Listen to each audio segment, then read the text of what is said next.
Paz, favor y gracia de Dios para todos ustedes, mis amados. Una honra saludarle y bendecirle en el nombre poderoso de Yeshua HaMashiach, de Jesucristo el Mesías. Estamos trabajando con el libro de Bereshit, con el libro de Génesis, como se conoce. Y para esta ocasión vamos a hablar de la creación. Es cierto que la creación del mundo fue terminada en 6 días. Vamos a ver si esos días son literales o son días simbólicos. Para empezar, hay algo que tenemos que aclarar. Y para eso, primeramente, vamos a leer los textos que aparecen en Génesis, Bereshit, capítulo 2, verso 1. Y dice así: fueron pues acabados los cielos y la tierra y todo el ejército de ellos. Dice el verso 2: y acabó Dios en el día séptimo la obra que hizo y reposó el día séptimo de toda la obra que hizo. Bueno, vamos a entender por qué el autor de Génesis habla de que fueron acabados los cielos y la tierra y todo el ejército de ellos, y señala específicamente el descanso de Yahweh, de Dios, en el séptimo día. ¿Cuál es el objetivo de todo este entramado de que el mundo fue hecho en 6 días? El día sexto se hizo el hombre y la mujer. Y vamos a ver cuál es el objetivo del autor de Génesis, de Bereshit, de proyectar que el mundo fue creado en 6 días. Son estos días literales, simultáneos, es decir, lunes, martes, miércoles, jueves, viernes, sábado y domingo. Lo primero que tenemos que aclarar es que el autor de Génesis no está arrojando datos científicos, sino teológicos. Teológico basado en la fe de su pueblo, de su cultura, de su civilización. Y para ese tiempo, pues todos entendemos que los días no se contaban por nombre, el lunes, martes, miércoles, jueves, viernes y sábado, sino que se contaba día 1, día 2, día 3, día 4. De hecho, en el mismo Bereshit usted encuentra el día 1, el día 2, el día 3, el día 4, el día 5 y el día 6 y luego el día séptimo. Pero vamos a ver cuál es el propósito del autor. Vamos a ver qué hay detrás de todo esto. Vamos a ver. Acompáñenme y vamos a avanzar. Bueno, actualmente el relato bíblico sobre los orígenes no se acepta incondicionalmente como un documento histórico. La narración bíblica ha pasado por la crítica científica, exegética, literaria, histórica, y actualmente se tiene bastante clara la intención del autor al escribirla. Se ha llegado a una síntesis. Antiguamente toda la narración bíblica era considerada como histórica. En la Edad Media fue considerada como alegórica, y actualmente sabemos que es una narración esencialmente teológica. Esencialmente teológica, basada en las tradiciones del pueblo, en la cultura del Antiguo Oriente y principalmente en la fe. Todo eso tenemos que tenerlo claro al leer la Biblia, las Sagradas Escrituras. Sin embargo, hay muchos que juzgan apresuradamente la narración bíblica de entonces con los criterios científicos de hoy, y atribuyen a la Biblia errores que no cometió especialmente la Biblia, sino sus autores, sus traductores, sus escribas. Pues la Biblia en sí no quiso hacer ciencia, sino teología de fe, basado en la cultura de una civilización, de un pueblo que es, dicho sea de paso, el pueblo hebreo, que ha sido de gran bendición para muchas naciones en cuanto a sus escritos, escritos totalmente benéficos para la vida del ser humano. Desconocer esto y juzgar al autor bíblico como anticientífico es cometer un error garrafal, mayor que el que se le atribuye a la Biblia. Sabemos igualmente hoy de manera cierta que la narración bíblica de los orígenes del mundo y del hombre no es un relato religioso exclusivo del pueblo hebreo. Tal tipo de relato hace parte de los escritos religiosos o sea, de muchos pueblos pertenecientes al contexto sociocultural. Todo eso hay que tenerlo claro. Todo eso hay que tenerlo claro. Estos escritos religiosos usan una forma literaria común en la que entra el simbolismo, la imagen, la aceptación popular, la intención del autor, la cultura, el tiempo, etc. Y en ese contexto cultural e histórico es que debemos situar el relato de Génesis sobre la creación del mundo en 6 días y el descanso de Dios en el séptimo día, conforme a Génesis 1, del 2 al 3. Entonces, si usted lee con atención los 2 primeros capítulos del Génesis de Bereshit, se dará cuenta de que la creación es narrada 2 veces. La primera está en Génesis capítulo 1, del 1 al 4, y la segunda en Génesis capítulo 2, el versículo 4 del capítulo 2 es el final de la primera narración de la creación y también el comienzo de la segunda. Por eso se divide en 4A y 4B, que todo el que es teólogo entenderá lo que le estoy diciendo, ya que habla de cosas distintas. Entonces, la primera narración es larga, solemne, minuciosa. La segunda es simple, breve, concisa, pero ambas hablan de la creación del mundo, del hombre y del paraíso.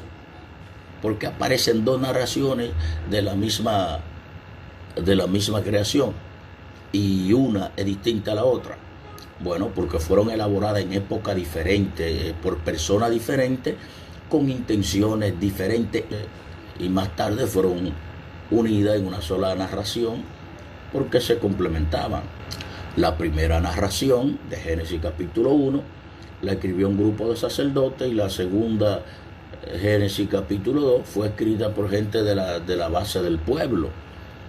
Entonces, estas 2 narraciones fueron unidas probablemente en el tiempo del escriba Esdras, por ahí por el siglo IV antes de Cristo, y así se formó lo que tenemos hoy día.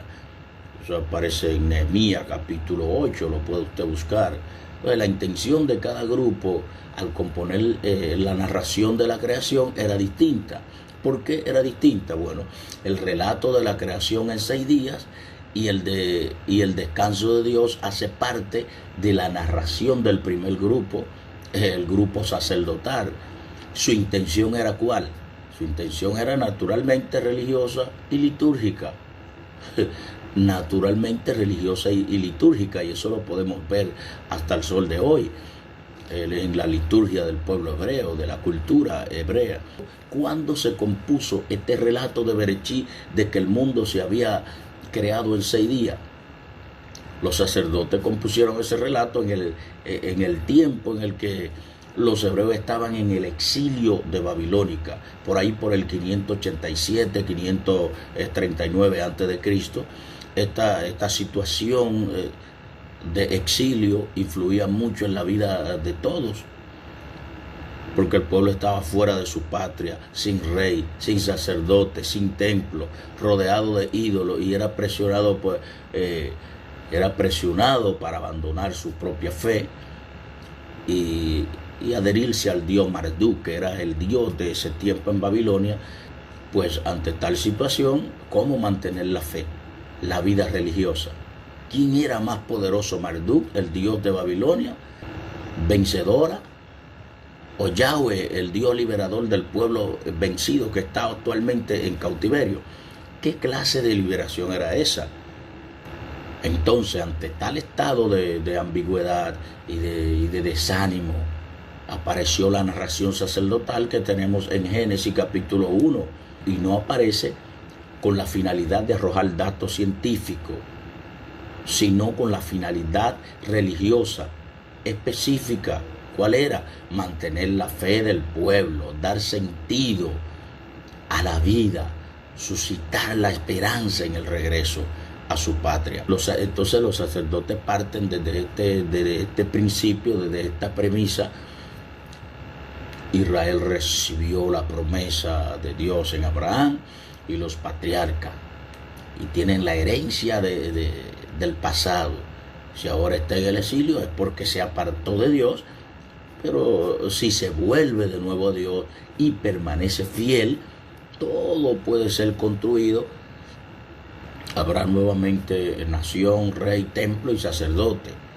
Esa era la idea de los escribas, de los autores del Génesis. Entonces, ya que el pueblo es y será siempre heredad del Señor. Luego los sacerdotes enseñan que para permanecer fieles a Dios y continuar siendo su heredad, el pueblo debe evitar a toda costa el culto a los ídolos, la religión de Babilonia, y debe manifestar su fidelidad mediante el culto verdadero.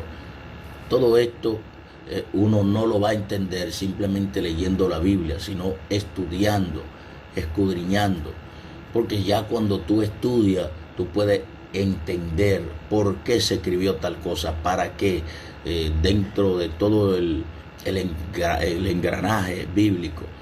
Entonces, ¿cómo celebrar el culto verdadero y participar de la vida religiosa si no había templo? Todo esto hay que entenderlo para poder llegar a lo que es la construcción teológica de que el mundo fue creado en 6 días. Para responder a esa pregunta del pueblo, los sacerdotes elaboraron el esquema de la creación en 6 días. Escuche esto.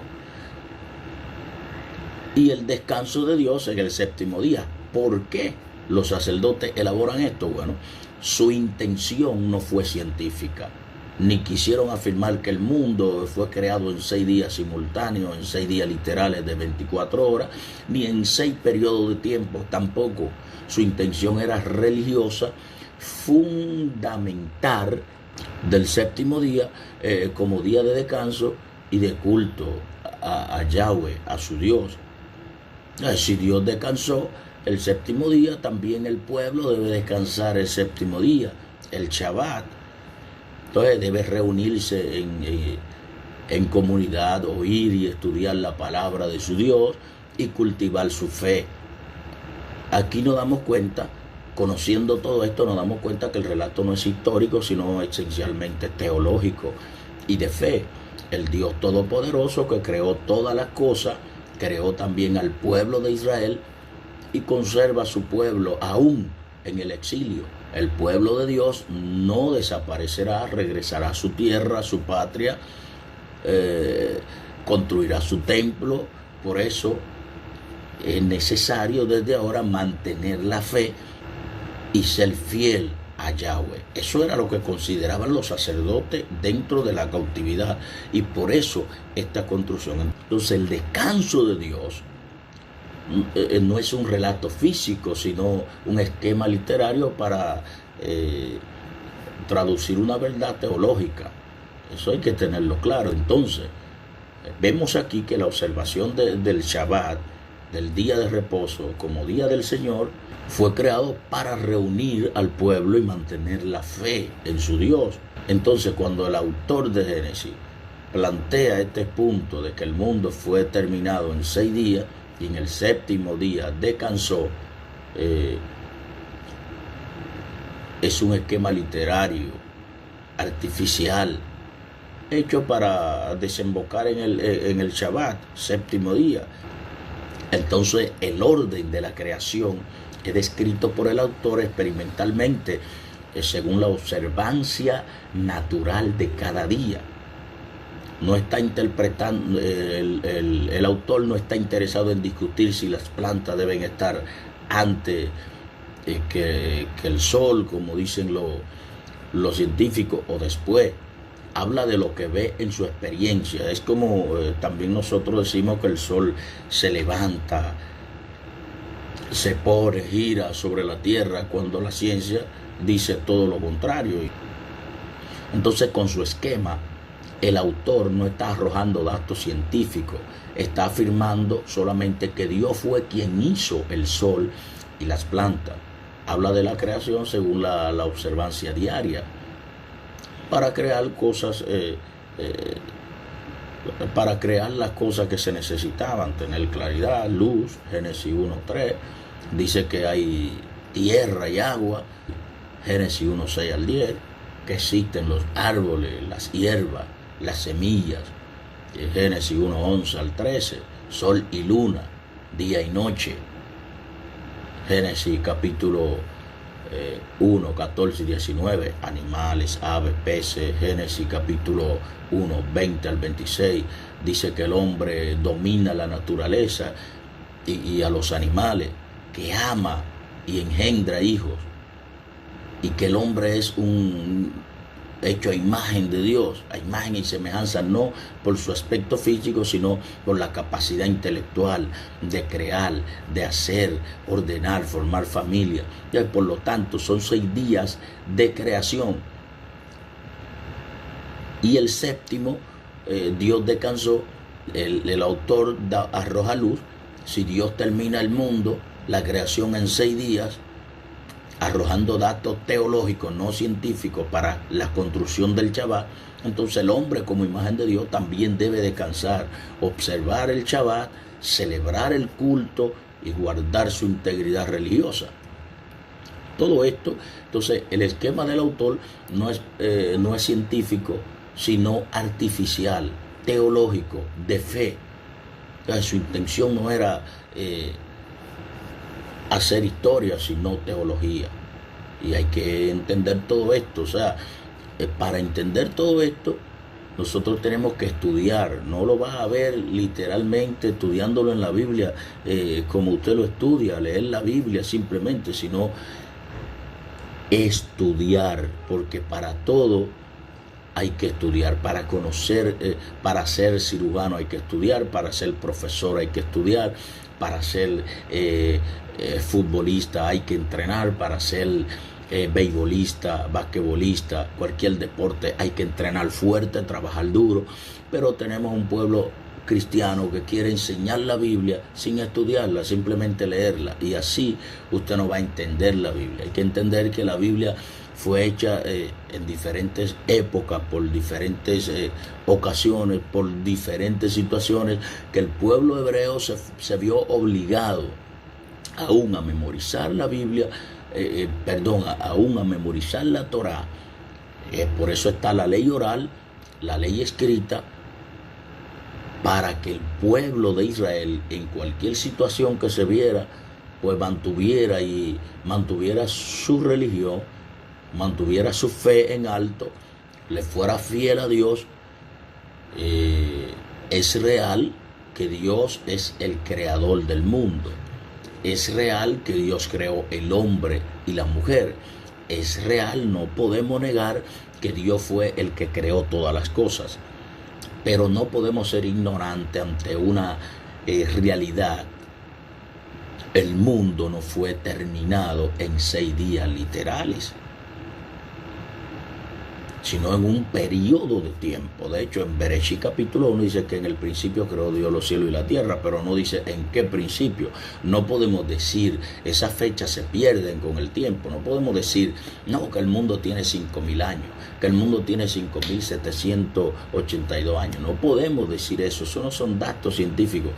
Por eso es que muchas personas dicen que la ciencia está contra la Biblia. No es que está contra la Biblia, es que los datos de la Biblia son teológicos, de fe, para mantener una religión, una liturgia en una cultura, la cual fue creada primero que nuestra existencia. Entonces, cuando se chocan con estas cosas, entonces la ciencia dice que la Biblia tiene errores. No es que la Biblia tiene errores. Incluso es un error de un científico creer que la Biblia está arrojando datos científicos. Pero sí podemos afirmar con toda certidumbre de fe que Dios es el autor de todas las cosas, pero no podemos ser ignorantes a una verdad tan real. El mundo no fue terminado en 6 días literales, por ejemplo, lunes, martes, o sea, vamos a decir en una semana. Y para que usted tenga una idea, si un niño dura 9 meses en el vientre de una mujer para formarse, ¿cómo es posible que usted va a creer que el mundo fue terminado en 6 días literales, o vamos a decir en una semana, y en el séptimo Dios descansó? Eso no cabe en la mente de una persona cuerda, de una persona docta, de una persona... o sea, eso no tiene sentido de raciocinio. Y no es que la Biblia se equivocó, es que muchos malinterpretan la Biblia y le dan otro sentido a lo que leen. Y ese es un problema. Una cosa es que la Biblia tenga un error y otra cosa es que usted malinterprete los textos bíblicos. Por ejemplo, cuando Yeshua HaMashiach aparece en Israel, ellos pensaban que lo iba a libertar de la cautividad del pueblo romano, del sistema humanístico opresor. Y por eso le preguntaron, ¿restaurará el reino para este tiempo? Porque eso era lo que ellos estaban esperando.